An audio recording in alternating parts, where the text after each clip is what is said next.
નમસ્કાર વિદ્યાર્થી મિત્રો, વર્લ્ડ ઇન બોક્સની યુટ્યુબ ચેનલમાં હું કૃતાર્થ વાઘેલા આપ સૌને આવકારું છું. હું ધારી લઉં કે તમારી તૈયારી ખૂબ સારી જઈ રહી હશે અને વ્યવસ્થિત રીતે તમે ડેઈલી કંઈક શેડ્યુલ બનાવીને વાંચતા હશો. આજે ખાસ આપણે કેટલાક પરીક્ષાલક્ષી મહત્વના મુદ્દાઓ ધ્યાને લેવા છે, કરંટ અફેર્સના મુદ્દાઓ કે જેમાંથી સીધો સવાલ પૂછાવાનો છે. જો ઘણા બધા લોકો અમને સવાલ પૂછતા હોય, મેસેજ મોકલતા હોય, મેઇલ મોકલતા હોય કે ભાઈ કરંટ ક્યાંથી કરવું, કેટલું કરવું, કેમ કે અત્યારે આપણી પાસે એટલો બધો કન્ટેન્ટ છે. તો એમાંથી પરીક્ષાલક્ષી કન્ટેન્ટ તમારા સુધી પહોંચાડવો અને એ પણ એવી શૈલીમાં જેથી કરીને તમને સમજાઈ જાય. તો જે લોકો આ લેક્ચર જોઈ લેશે ને સીધા સવાલો પરીક્ષામાં આવડી જવાના છે, એ 100% વાત છે. તો આપણે વધારે સમય ન લઈએ, આપણો લેક્ચર શરૂ કરીએ. જુઓ, બીજું કે આપણે યોજનાઓની પણ એક સિરીઝ ચલાવી રહ્યા છીએ કે ડેઈલી એક યોજના, કરંટ અફેર્સ અને આપણું એક મિશન વિજય ભવ. તો આ ત્રણેયના પ્લેલિસ્ટ તમને આ લેક્ચરના ડિસ્ક્રિપ્શન બોક્સમાં મળી જશે. તો એ પણ તમે ચેકઆઉટ કરો અત્યારે. તો હવે આપણે શરૂ કરીએ આજનો લેક્ચર. આપણા માટે ખૂબ જ ઇમ્પોર્ટન્ટ, દરેક પરીક્ષા માટે ઉપયોગી કરંટ અફેર્સ. એ પહેલા એક નાની એવી માહિતી કે world in box academy Gandhinagar ખાતે જીપીએસસી વર્ગ 1-2 ની પરીક્ષા માટે નવી બેચ શરૂ થવા જઈ રહી છે, જે પ્રિલિમ, મેઇન્સ અને ઇન્ટરવ્યુ ત્રણે ત્રણની તૈયારી માટેની બેચ છે. જે ક્યારથી શરૂ થાય છે તો કે 6 ફેબ્રુઆરીથી શરૂ થાય છે, જેનો સમય છે બપોરે 1 વાગ્યાથી લઈને 6 વાગ્યા સુધી. સામાન્ય જનરલ બેચ હોય તો એ સામાન્ય રીતે 2 કલાકની રહેતી હોય, જ્યારે આ 1 વાગ્યાથી 6 વાગ્યા સુધી એક લાંબી બેચ છે ક્લાસ 1-2 માટે. પ્રિલિમ્સ, મેઇન્સ અને ઇન્ટરવ્યુ ત્રણેયની તૈયારીમાં થઈ જશે. કઈ જગ્યાએ? ગાંધીનગર ખાતે. અને જે લોકો એડમિશન લેવા માટે આવતા હોય ત્યારે એના માટે એની ટેસ્ટ આયોજન થતું હોય અને એ ટેસ્ટમાં સારું પરફોર્મન્સ હોય તો એમને કેટલુંક સ્પેશિયલ ઓફર પણ એમને એના મળતી રહેતી હોય છે, કેટલુંક ડિસ્કાઉન્ટ પણ આપવામાં આવતું હોય છે. બરાબર, એ તમારા પરફોર્મન્સ ઉપર આધાર રાખશે.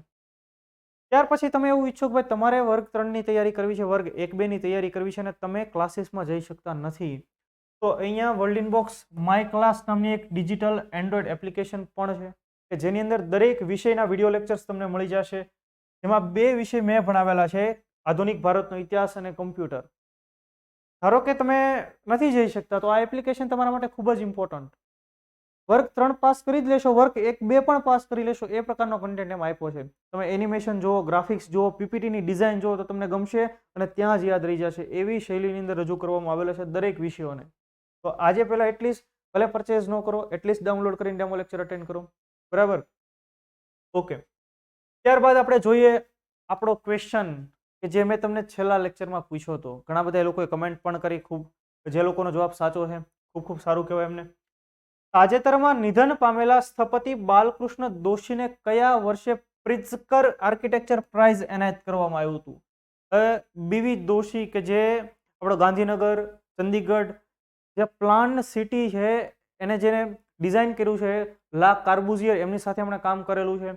તો વિશ્વભરની અંદર નામાંકિત નામ બાલકૃષ્ણ દોશી, એમનું નિધન થયું. મેં આખો મુદ્દો તમને ડિટેલમાં ભણાવી ચૂકેલો છું અને એ સંબંધિત આ સવાલ પણ પૂછ્યો હતો કે ભાઈ આર્કિટેક્ચરના ક્ષેત્રની અંદર અપાતું પુરસ્કાર એટલે કે પ્રિત્ઝકર પુરસ્કાર તો એમને કયા વર્ષે એનાયત થયું હતું? કે વર્ષ 2018 ની અંદર એમને એનાયત થયું હતું.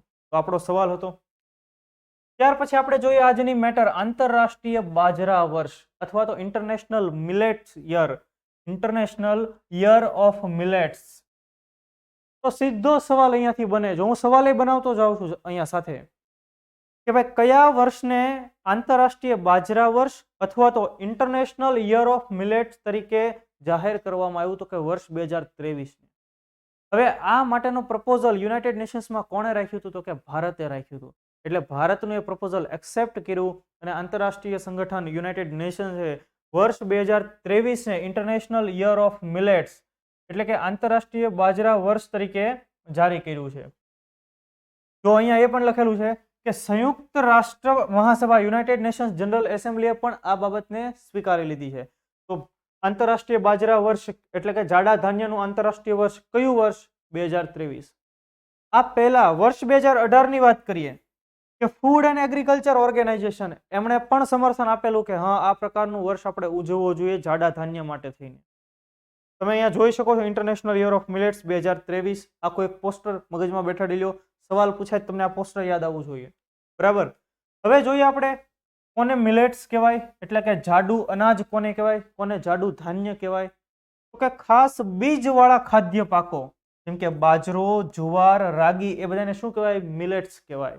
અહીંયા ખાસ આપણે બાજરાનો વિશેષ ઉલ્લેખ કરેલો છે. તો આ બધા એવા જાડા ખાદ્ય પાકો અથવા તો મિલેટ્સ અને એ સંબંધિત આંતરરાષ્ટ્રીય વર્ષ એટલે 2023. યાદ રહેશે દરેકને? તો કે હા, યાદ રહેશે. જો એની થોડી ડિટેલ પણ અહીંયા આપેલી છે કે અનાજોનું સૌથી પહેલા ક્યાંથી મળેલા, તો કે સિંધુ ઘાટીની સભ્યતામાંથી મળેલા છે. અનાજોના અવશેષ, ખેડેલા ખેતરના અવશેષો પણ મળી આવેલા છે. અને તે ભોજન માટે ઉગાડાયેલો પ્રથમ છોડ પૈકીના એક હતા. ભારત દુનિયાની અંદર બાજરાનો સૌથી મોટો ઉત્પાદક દેશ છે અને બાજરાનો ઉત્પાદક દેશ પણ છે અને આપણે ખાઈએ પણ છીએ. આપણે એમાં ખાસ કરીને જે વેજીટેરિયન સ્ટેટ છે એમાં સૌથી વધારે ખવાતો હોય છે. એમાં શિયાળામાં, અત્યારે શિયાળો ચાલે, બાજરાનો રોટલો અને ઓળો તરત યાદ આવે આપણને. તો બાજરા સંબંધિત વર્ષ 2023 ક્યારેય ભૂલાય હવે? તો કે હવે આપણને ક્યારેય ભૂલાશે નહીં. ત્યાર પછી આપણે જોઈએ, ભારતે ઓડિશાના ચાંદીપુરથી પૃથ્વી 2 નું સફળ પરીક્ષણ કર્યું. આવું બધું આપણે કરવું જ પડશે ભાઈ, એના વગર હાલે એમ નથી, કેમ કે આપણને પાડોશી દેવા મળ્યા છે. હવે તમે જુઓ, પહેલા તો ચાંદીપુર ક્યાં છે અને પૃથ્વી ક્યાં છે? તો આ પૃથ્વી 2 અને અહીંયા તમે જુઓ ઓડિશા, એનું ડોક્ટર અબ્દુલ કલામ આઇલેન્ડ અને ત્યાં આવેલું integrated test range Chandipur, Abdul Kalam island અને ત્યાંથી આ પૃથ્વી 2 મિસાઇલ એનું સફળ પરીક્ષણ કરવામાં આવેલું. હવે આપણને વાંધો કઈ નથી, આવું સફળ થઈ જાય આપણા માટે સારી જ વસ્તુ છે. ધારો કે આ મિસાઇલ અહીંથી ઉડીને આમ વહી ગઈ પૂર્વ બાજુ તો સીધું ચીન, અને આપણી અમુક મિસાઇલ તો ક્યારેક બ્રહ્મોસ ક્યાં વહી જાય? પાકિસ્તાનમાં વહી જાય. પાકિસ્તાનના રડારમાં પછી પકડાતી નથી અને રડાર આરામમાં હોય પાછું. અને આવું બધું આપણે કરવું જ પડે એમ છે. કેમ? કેમ કે આપણને બહુ સારા એવા પાડોશી મળેલા છે અને આપણે ભગવાનને પ્રાર્થના કરીએ કે આવા પાડોશી કોઈને ન મળે એમ. તો ખાસ પૃથ્વી 2 માંથી જો તમે ડિફેન્સની વાત કરો એટલે આવા સવાલો દરેક પરીક્ષામાં હોય જ તે, અને પાછા વિધાનવાળા સવાલો આપણે વ્યવસ્થિત ડિટેલ જોઈ લઈશું. 10 જાન્યુઆરી 2023 ભારતે ઓડિશાના તટથી દૂર ઇન્ટિગ્રેટેડ ટેસ્ટિંગ રેન્જ, જેને ટૂંકમાં આઈટીઆર કહેવાય, ચાંદીપુર, ત્યાંથી પરમાણુ સક્ષમ વ્યૂહાત્મક બેલિસ્ટિક મિસાઇલ પૃથ્વી 2 નું સફળ પરીક્ષણ. પરમાણુ સક્ષમ છે ભાઈ. એમાં ધારો કે 1/2 કિલો પરમાણુ નાખી દીધો હોય અને એ મિસફાયર થઈ ગઈ તોય પરીક્ષણ સફળ જ જવાનું છે. મિસફાયર થઈને જાવી ક્યાં જોઈએ ભાઈ? એ આમ ઉપર વાયવ્ય દિશામાં વહી જવી જોઈએ, સીમા પાર. અને તો એ સફળ પરીક્ષણ માનવામાં જ આવશે. ભલે કેવા છે મિસફાયર, પણ પરીક્ષણ કેવું? તો કે સફળ. બરાબર? ચાલો, તો આપણે પૃથ્વી 2 વિશે જોઈ લઈએ. તો કે ટૂંકા અંતરની જમીનથી જમીન પર પ્રહાર કરનારી બેલિસ્ટિક મિસાઇલ. ટૂંકા અંતરની છે અને આપણે પાડોશી બહુ નજીક જ આવેલા છે, બહુ આગા નથી ભાઈ. Integrated guided missile development programme અંતર્ગત એને કોને ડેવલપ કરી છે? તો કે defence research and development organisation, DRDO, એને ડેવલપ કરી છે. જો આપણે ઇન્ડિયન તરીકે DRDO, ISRO, આ બધી એવી સંસ્થા છે, Bhabha atomic research centre, bark, આ બધી એવી સંસ્થા જેના પર આપણને ખૂબ ગર્વ થાય કે આજે એને ભારતનું નામ દુનિયાભરમાં રોશન કર્યું છે. અને આપણને એ તમામ સંસ્થાઓના વૈજ્ઞાનિકો ઉપર પણ ગર્વ થવો જોઈએ અને થાય પણ ખરો. ભારતની પૃથ્વી મિસાઇલ શ્રેણીનો એક ભાગ છે જેમાં પૃથ્વી 1, પૃથ્વી 2, પૃથ્વી 3 અને ધનુષનો સમાવેશ થાય છે. પૃથ્વી મિસાઇલ લાઇટ પ્રપોલ્શન ટ્વિલ એન્જિન દ્વારા સંચાલિત છે અને તેની રેન્જ લગભગ 350 કિલોમીટર છે અને તે 500 થી 1000 કિલોગ્રામ યુદ્ધ સામગ્રી લઈ જઈ શકે. 500 થી 1000 કિલોગ્રામ અને એની રેન્જ કેટલી છે ભાઈ? 350 કિલોમીટર. હવે અમૃતસરથી લાહોર હાવ નજીક થાય. બરાબર છે? એટલે ક્યારેક જો મિસફાયર થઈ જાય તો અમુક એકાદું પાકિસ્તાનનું શહેર નકશામાં થયું જાય, બસ મારે મેટર ભણાવવામાં આવવું પડે ભાઈ અહીંયા પાકિસ્તાનનું લાહોર હતું, અહીંયા ઇસ્લામાબાદ હતું, એવું કહેવું પડે. બરાબર? પણ આપણે આશા રાખીએ કે ભાઈ આનો આપણે ક્યારેય ઉપયોગ ન કરવો પડે. ત્યાર પછીનો મુદ્દો જોઈએ કે PM નરેન્દ્ર મોદીએ 26મા રાષ્ટ્રીય યુવા મહોત્સવનું ઉદ્ઘાટન કર્યું. રાષ્ટ્રીય યુવા દિવસ ક્યારે આપણે ઉજવીએ છીએ? 12મી જાન્યુઆરી. સ્વામી વિવેકાનંદનો જન્મ દિવસ 12મી જાન્યુઆરી. કે જે ધર્મ વિધવાના આંસુ ન લૂછી શકે અને ભૂખ્યાના મોઢામાં રોટલીનો ટુકડો ન મૂકી શકે, તે ધર્મ કે તે ઈશ્વરમાં હું વિશ્વાસ રાખતો નથી. સ્વામી વિવેકાનંદનું આ વિધાન છે. તમે એના વિધાન ઉપરથી જ આપણે એને સમજી શકીએ કે ભાઈ માનવતા પ્રત્યે કેટલા જાગૃત હતા, કે માનવ સેવા એ જ પ્રભુ સેવા. આખું મોડર્ન ઇન્ડિયન હિસ્ટ્રી મેં મારી ક્લાસમાં ભણાવેલું છે અને એમાં આ બધી જ કહાનીઓની ચર્ચા કરી લઈ કે ભાઈ કઈ રીતે શિકાગો ગયેલા, ત્યાં કઈ રીતે ભાષણ આપેલું, એમાં કઈ કઈ બાબતનો ઉલ્લેખ કરેલો, કઈ કઈ સંસ્થાઓને સ્થાપી, રામકૃષ્ણ મિશન એમના ગુરુના નામ ઉપરથી, અને માનવ સેવા એ જ પ્રભુ સેવા એમનું ધ્યેય વાક્ય. તો આ બધી જ ચર્ચાઓ કરેલી છે. સ્વામી વિવેકાનંદની જન્મ તારીખ 12 જાન્યુઆરી કયા દિવસ તરીકે ઉજવીએ? National youth day. અને આ પ્રસંગે વડાપ્રધાન નરેન્દ્ર મોદીએ રાષ્ટ્રીય યુવા મહોત્સવની 26મી આવૃત્તિનું ઉદ્ઘાટન કર્યું હતું. અને આ ક્યાં યોજાય? તો યાદ રાખજો, કર્ણાટકના હુબલી ખાતે યોજાય છે. હુગલી નહીં, હુગલી પશ્ચિમ બંગાળમાં આવ્યું. જો અહીંયા હું હુગલી તમને લખી દઉં. એ ક્યાં આવ્યું છે? એ વેસ્ટ બેંગાલમાં આવ્યું છે. જ્યારે આ પ્રકારની અત્યારે જે 26મી આવૃત્તિ યોજાઈ રાષ્ટ્રીય યુવા મહોત્સવની, એ કર્ણાટકના હુગલી ખાતે યોજાય છે. હુબલી ખાતે, જો અહીંયા હુબલી ધારવાડ આખું એનું પોસ્ટર છે, ખ્યાલ આવે છે? એનું આયોજન કોણે કર્યું? તો કે કેન્દ્રીય યુવા બાબતો અને રમતગમત મંત્રાલય પ્લસ કર્ણાટકના હુબલીમાં યોજાય છે. તો કર્ણાટક સરકારે પણ સહયોગ આપ્યો હતો. એની થીમ તો કે વિકસિત યુવા વિકસિત Bharat, developed youth developed India, એવી એની થીમ હતી. અને એનો મેસ્કોટ પછી એનું પ્રતીક એ પણ યાદ રાખવું પડશે. તો એનો મેસ્કોટ શું છે? ચંપી ચિક્કા. એ શું? તો કે હાથી છે. જો જેને કોણે બનાવ્યો છે? કે બેંગલુરુના ઇનબામ દ્વારા બનાવવામાં આવેલો છે. તો તમે જો અહીંયા તમને દેખાય છે ચંપી ચિક્કા, આ હાથી છે ભાઈ, જે આ યુવા મહોત્સવ, રાષ્ટ્રીય યુવા મહોત્સવનું એક પ્રકારે મેસ્કોટ છે. ત્યાર પછી એનું પ્રતીક ચિહ્ન, તો પ્રતીક ચિહ્ન તમે જો રાષ્ટ્રીય ફૂલ કમળથી પ્રેરિત છે, જેને ઓડિશાના બંસીલાલ કેતકીએ બનાવેલું છે. અને અહીંયા તમે જોઈ શકો એ પણ કમળથી પ્રેરિત એનું ચિહ્ન. અને અહીંયા લખ્યું વિકસિત યુવા વિકસિત ભારત, જેની થીમ રહેલી છે. તો તમને પરીક્ષામાં સવાલ પૂછાય ને તમને ખાલી આ એક ચિત્ર યાદ હોય, તમારા કેટલા સવાલ નીકળી જાય? તો પહેલા તો ક્યાં યોજાય? તો કે કર્ણાટકના હુબલી ધારવાડ ખાતે, હુબલી ખાતે. કેટલામી એડિશન હતી? તો કે 26th એડિશન હતી.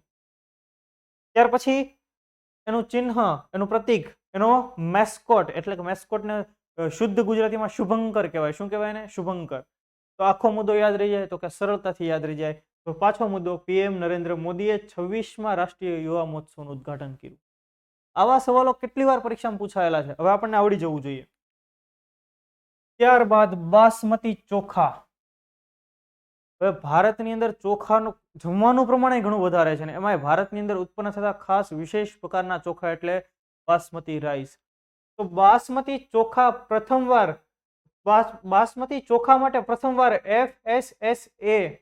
FSSAI માપદંડ, એટલે કે એના માટેનું સ્પેશિયલ સ્ટાન્ડર્ડ નક્કી કરવામાં આવ્યા, ધારાધોરણ નક્કી કરવામાં આવ્યા. કોણે? તો કે FSSAI, food safety and standards authority of ઇન્ડિયાએ.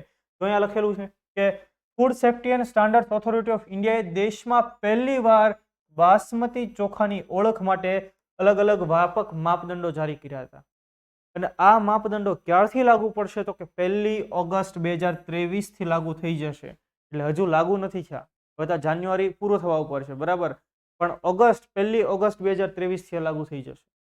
ડન, યાદ રહેશે દરેકને. બીજું, આ બાસમતી ચોખાની વિશેષતા શું રહેલી? તો જુઓ, એની ઉત્પત્તિ ભારત અને પાકિસ્તાનના કેટલાક ભાગમાંથી થયેલી છે. ભારતના ઘણા એવા રાજ્યો છે કે જ્યાં એનું ઉત્પાદન કરવામાં આવે છે. કયા કયા રાજ્યો? હિમાચલ પ્રદેશ, પંજાબ, હરિયાણા, દિલ્હી, ઉત્તરાખંડ, મધ્યપ્રદેશ, કેન્દ્ર શાસિત પ્રદેશ જમ્મુ એન્ડ કાશ્મીર અને ઉત્તર પ્રદેશનો પશ્ચિમી ભાગ, એટલે કે દિલ્હી બોર્ડર વાળો ભાગ જે છે ત્યાં. તો આટલા વિસ્તારોની અંદર બાસમતી ચોખાની ખેતી પણ થાય છે અને મોટા પાયે આપણે એને નિકાસ પણ કરીએ છીએ. ભારતમાં કન્ઝ્યુમ થાય છે અને આપણે વિદેશ પણ મોકલીએ છીએ. કેમ? તો કે આ એક સારી ક્વોલિટીના ચોખા છે. અને તમે જો એની ક્વોલિટીમાં લાંબા હોય, ઉપસેલા દાણા અને અનોખી એની સુગંધ પણ એટલી સારી હોય, એટલે ખાસ કરીને બિરયાની વગેરે બનાવવામાં ખાસ આ પ્રકારના ચોખાનો ઉપયોગ થતો હોય. તો સમજો છો તમે? તો જે ફોરેન કન્ટ્રી છે ત્યાં પણ આપણે એને મોકલીએ છીએ અને ભારતમાં પણ આપણે એને કન્ઝ્યુમ કરતા હોઈએ છીએ. બાસમતી ચોખા માટે હવે food safety and standards authority of India એક સ્પેશિયલ માપદંડો નક્કી કર્યા છે, અને જે ક્યારથી લાગુ પડશે? 1 ઓગસ્ટ 2023 થી લાગુ પડશે. યાદ રહેશે તમને દરેકને? ત્યારબાદ આપણે જોઈએ વર્લ્ડ ઇનબોક્સ એકેડમી જામનગર ખાતે સ્પેશિયલ PSI ની બેચ 30 જાન્યુઆરીથી શરૂ થાય છે. PSI, તમને દરેક લોકોને ખ્યાલ છે કે ભાઈ ગુજરાતની અંદર સ્પર્ધાત્મક પરીક્ષામાં સૌથી વધુ રિઝલ્ટ આપતી સંસ્થા વર્લ્ડ ઇનબોક્સ છે, અને એમાં ખાસ કરીને ખાખી કોન્સ્ટેબલ અને PSIમાં સૌથી સારું અને સૌથી વધુ રિઝલ્ટ વર્લ્ડ ઇનબોક્સનું રહેતું હોય છે. અને PSI ની અંદર ટોપ 10 ની અંદર 3 જેટલા વિદ્યાર્થીઓ વર્લ્ડ ઇનબોક્સમાં, એમાં ઓલ ગુજરાત રેન્ક 1 એ વર્લ્ડ ઇનબોક્સના વિદ્યાર્થી રહી ચૂકેલા છે. આ મારું રિઝલ્ટ બોલે છે. તો PSI ની બેચ જામનગર ખાતે 30 જાન્યુઆરીથી શરૂ થાય છે. પ્રિલિમ્સ, મેઇન્સ અને ફિઝિકલની બેચ છે. તો ફિઝિકલની પણ તૈયારી કરવામાં આવશે, એટલે કે તમારી કમ્પ્લીટ તૈયારી થશે. તમને લોકોને ડેમો લેક્ચર અટેન્ડ કરવાની ઈચ્છા હોય અથવા તો વધારે માહિતી તમારે જોઈતી હોય તો શાખાની રૂબરૂ મુલાકાત લો. જો મટીરિયલ ને એવું બધું તો મળવાનું છે, ફ્રી લાઇબ્રેરી, મંથલી મેગેઝિન, બીજા કોઈ મટીરિયલ છે એ તો બધું મળવાનું જ છે. સાથે તમને આ એપ્લિકેશન ફ્રી મળવાની છે, world inbox my class application free. કે જેની અંદર બે વિષય મેં ભણાવ્યા છે, એક મોડર્ન ઇન્ડિયન હિસ્ટ્રી અને કમ્પ્યુટર. તમે આજે એટલીસ્ટ ડેમો લેક્ચર અટેન્ડ કરો કે ભાઈ કયા પ્રકારનો કન્ટેન્ટ એમાં છે. ડન. ત્યારબાદ આપણે જોઈએ 5મી ખેલો ઇન્ડિયા યુથ ગેમ્સ 2022. હવે તમને એમ થાય કે હવે તો 23 શરૂ થઈ ગયું, 2022ની ગેમ કેમ? તો કે હા, 2022ની ગેમ 2023માં રમાવાની છે અને એ સંબંધિત એનો મેસ્કોટ ને એવું બધું લોન્ચ કરવામાં આવ્યું હતું. તો પહેલો પ્રશ્ન કે 5મી ખેલો ઇન્ડિયા યુથ ગેમ્સ કયા રાજ્યમાં રમાવાની છે? તો એ રમાવાની છે મધ્યપ્રદેશ, બોલે તો MP. કોણ છે મધ્યપ્રદેશના મુખ્યમંત્રી? તો કે શિવરાજસિંહ ચૌહાણ. શિવરાજસિંહ ચૌહાણ MP ના મુખ્યમંત્રી. અને એની રાજધાની કઈ છે, એનું કેપિટલ કયું છે? તો કે ભોપાલ. તો તાજેતરમાં ભોપાલ ખાતે જ એક આયોજન થયું હતું, એક ઇવેન્ટ યોજાય અને આ ઇવેન્ટની અંદર મધ્યપ્રદેશના મુખ્યમંત્રી શિવરાજસિંહ ચૌહાણ અને કેન્દ્રીય યુવા બાબતો અને રમતગમત મંત્રી રમતગમત રાજ્યમંત્રીએ બંને સાથે મળીને ખેલો ઇન્ડિયા યુથ ગેમ્સની 5મી આવૃત્તિના મેસ્કોટ, એની સ્માર્ટ ટોચ અને એનું થીમ સોંગ વગેરે લોન્ચ કર્યું. ભોપાલની અંદર આખો કાર્યક્રમ યોજાણો. તમને ફોટો પણ બતાવી દઉં, તમે જુઓ અહીંયા આ કાર્યક્રમ છે ખેલો ઇન્ડિયા યુથ ગેમ્સ લોન્ચિંગનો. તેનો મેસ્કોટ લોન્ચ કરવામાં આવ્યો હતો, તમે મેસ્કોટ જોઈ શકો છો. બરાબર, યાદ રહેશે? તો કે હા. તો જો આ જે છે એ ક્યારે યોજાવાનો છે? તો કે 30 જાન્યુઆરીથી 11 ફેબ્રુઆરી 2023 દરમિયાન મધ્યપ્રદેશના અલગ અલગ શહેરોની અંદર ખેલો ઇન્ડિયા યુથ ગેમ્સ યોજાવાની છે. ભોપાલ, ઇન્દોર, ઉજ્જૈન, ગ્વાલિયર, જબલપુર, બાલાઘાટ અને ખરગોન, આ અલગ અલગ શહેરોની અંદર યોજાવાનું. ખરગોન એટલે મહેશ્વર. તો અલગ અલગ શહેરોની અંદર 5મી ખેલો ઇન્ડિયા યુથ ગેમ્સ. હવે આપણે જોઈએ એનો મેસ્કોટ, આ સ્માર્ટ ટોચ અને એનું થીમ સોંગ. આટલી ડિટેલ આપણા માટે ખાસ ઇમ્પોર્ટન્ટ. સવાલ નીકળો હોય તો અહીંયાથી નીકળી જાય. તો એના બે મેસ્કોટ છે, એક તો માદા ચિત્તો, જેનું નામ શું છે? આશા. માદા ચિત્તો. બીજો છે મેસ્કોટ મોગલી. મોગલી એટલે શું? કે જે જંગલમાં આટા મારે. બરાબર, જંગલી પ્રાણીઓ સાથે જ રહે, એને મોગલી કહેવાય. તો તમે જો અહીંયા એનો ફોટો પણ છે કે આ છે માદા ચિત્તો આશા અને અહીંયા છે આ મોગલી. બરાબર, તો આ કોણ છે ભાઈ? ઈ ભાઈ મેસ્કોટ નથી, એ મુખ્યમંત્રી શિવરાજસિંહ ચૌહાણ છે. બરાબર છે. અને આ કેન્દ્રીય રમત ગમત મંત્રી છે રાજ્ય કક્ષાના. હવે આપણે જોઈએ મેસ્કોટ આશા, માદા ચિત્તો અને મોગલી. એની સ્માર્ટ ટોર્ચ, એની એક સ્પેશિયલ ટોર્ચ પણ છે જેનું નામ છે અમરકંટક. કેમ અમરકંટક? તો કે મધ્યપ્રદેશની જીવાદોરી કઈ નદી? નર્મદા નદી. આપણા ગુજરાતમાંથી તે નીકળે છે. બરાબર, તો એ નર્મદા નદીની શરૂઆત, એનું ઉદ્ગમ સ્થાન કયું છે? અમરકંટક. અને એટલે આ સ્માર્ટ ટોર્ચ. તમને ખ્યાલ છે કોઈ પણ રમત હોય એની એક સ્પેશિયલ ટોર્ચ રહેતી હોય છે, એની જે ફ્લેમ હોય એ. તો અહીંયા એક સ્પેશિયલ સ્માર્ટ ટોર્ચ પણ બનાવવામાં આવી છે અને જેની અંદર કમળ જેવી પ્રતિકૃતિ પણ જોવા મળે છે. મહાકાલ જેવું જોવા, મહાકાલની જે થીમ હોય એ જોવા મળે છે. બરાબર, એ એક પ્રકારની સ્પેશિયલ એવી ફ્લેમ તૈયાર કરવામાં આવેલી છે. તેનું નામ છે અમરકંટક અને એનું થીમ સોંગ MP શોર મચા દો, હિન્દુસ્તાન કા દિલ ધડકા દો. MP શોર મચા દો, હિન્દુસ્તાન કા દિલ ધડકા દો. આ પ્રકારનું એનું થીમ સોંગ છે જેના ગાયક કોણ છે? ખાન. ત્યારબાદ ખેલો ઇન્ડિયા યુથ ગેમ્સ 2022 રમતોના ઇતિહાસમાં પહેલીવાર અમુક પાણીની રમતોનો પણ સમાવેશ કરવામાં આવ્યો, જેમ કે કાઇકિંગ, કેનોઈંગ, કેનોસ ફ્લેમ, રોઈંગ અને એ સિવાય તલવારબાજી, ફેન્સિંગનો પણ સમાવેશ કરવામાં આવ્યો છે ખેલો ઇન્ડિયા યુથ ગેમ્સમાં. કેમ કે ભારત સરકાર એવું ઈચ્છે છે કે ભાઈ આવા પ્રકારની રમતો થકી આપણે ઓલિમ્પિક માટે થઈને અલગ અલગ ખેલાડીઓને શોધી શકશું ને પછી એને ઓલિમ્પિકમાં મોકલી શકશું. એટલા માટે ખાસ એક ઇનિશિયેટિવ ખેલો ઇન્ડિયા યુથ ગેમ્સ. અને મધ્યપ્રદેશ ગવર્મેન્ટે જાહેરાત પણ કરી કે જે લોકો એશિયન ગેમ્સમાં મેડલ લાવશે અને DSP કે DYSP બનાવશે, ડેપ્યુટી કલેક્ટર બનાવશે, એવી સરકારી પોસ્ટ પણ આપવામાં આવશે. તો યાદ રહેશે તમને દરેકને, હું આશા રાખું કે આખો મુદ્દો તમને સમજાઈ ગયો હશે. ત્યાર પછી આપણે જોઈએ Madhya Pradesh global investor summit. Madhya Pradesh global investor summits, જેમ કે આપણે અહીંયા વાઇબ્રન્ટ સમિટ યોજાય છે ગુજરાતની અંદર, કે બહારના લોકોને આપણે બોલે ભાઈ અહીંયા આવો ને અહીંયા રોકાણ કરો. બરાબર, તો એમ મધ્યપ્રદેશ ગ્લોબલ ઇન્વેસ્ટર સમિટ તાજેતરમાં 11 જાન્યુઆરી 2023ના રોજ તેનું ઉદ્ઘાટન વડાપ્રધાન નરેન્દ્ર મોદીએ કર્યું હતું. અને તમે જુઓ invest Madhya Pradesh global investor summit, અને એની કેટલામી એડિશન હતી? તો કે આ 7મી એડિશન એની યોજાણી. અને એનું ઉદ્ઘાટન કોણે કર્યું? દેશના લોકલાડીલા વડાપ્રધાન નરેન્દ્ર મોદીએ. યાદ રહેશે? ઓકે, હા. એની theme Madhya Pradesh the future ready state. એની થીમ પણ કે મધ્યપ્રદેશ ભવિષ્ય માટે તૈયાર સ્ટેટ છે, અહીંયા રોકાણ કરો તમને એનું સારું વળતર મળશે અને મધ્યપ્રદેશ સરકાર વધારે વધારે સુવિધાઓ તમને પૂરી પાડશે. તો Madhya Pradesh the future ready state એની થીમ. અને અહીંયા આ પ્રસંગે કેટલાક નેતાઓએ સંબોધન વગેરે પણ કર્યું હતું. તમે જુઓ કે ગોયાના અને સુરીનામના નેતાઓ, ભારતના કેન્દ્રીય વાણિજ્ય અને ઉદ્યોગ મંત્રી પિયુષ ગોયલે પણ હાજરી આપી હતી. અને બીજું 84 દેશોથી પણ વધારે દેશોના સભ્યોએ ભાગ લીધો હતો. અને બીજું G20ના સભ્ય દેશોએ ભાગ લીધો હતો. G20 ગ્લોબલ 20 વિશ્વની 20 મોટી અર્થવ્યવસ્થા ધરાવતું ગ્રુપ.